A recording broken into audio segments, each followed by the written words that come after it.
جا روشا داویا هر دو تاخن کردی لحلب شیخ مسعود اشرفی هم دست پی بکن. هفسروک مجلس آگشتی یا هر دو تاخان درباره پیشکتون و روشا داوی یا لوان هر دو تاخان آخوی. نوری شیخو دست نشان کرد که روش لشیخ مسعود اشرفی روش که ورتیه. هر وها شیخو دازانین که هر دو کس هشیاره هر کس هشیاره که هزن لشکری حتی دوی آستا هشیاریه دایا و گوت تم لفو تفگر نوهانه چک بدنگ بون لی جبو چارەسەری پێویستی به دیالوگ و ماسەی هەیە ئەمە خەلکن سڤیلن و ئاشتی خوازن. سروان دشوبينن اي حركاك شاش اي نيرنينك شاش اي تفجركي شاش يعني بدني مستقي وانا ام جي ناخذن ام دخوازن حكومتك چه ببه ام جي و كريزي يعني جيان متدا كريه 5 سال بهتره ده 14 ساله داوی جي بدله گرام بي البته هوجي بدل گرام بي ام دخوازن برف روشکی آرام عرن روشکی منزانه جواکی سوری توایی هفته ببورینه یعنی هفته درباز بکه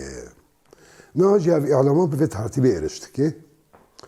و هاو اعلام باندوری خیلی اکثر لکد ده لشه مقصود در دوره حلب گشتی و سوریه دکی دائمی نبین چه ده نبین تشته دونه چه ده بن نه چک بیدنگ بین باشه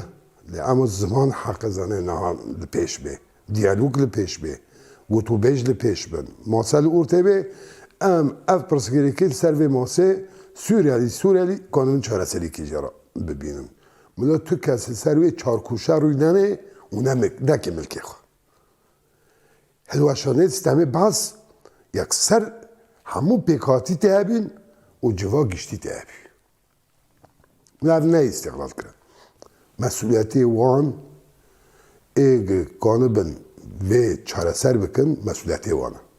ای یک شیلو داره اما به نتیجه و درمان هنه که سرطانه همین شکره و العاصل و اف شیر و همین زاروکان جوان کل قضیه که او بر پرسیارن او اوه حساب بدن یعنی ایش دیرو گراج بدن و ایش گلی سوری راجی بدن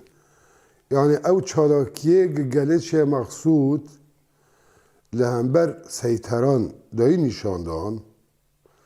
او تکانه به هری دموکراتیک دادن ادا برگ جن، کال، پیرز، زارو، خورد هر کس دا کد گفت حاجز نرانه و آخر راکن یعنی تو دا خوازیوان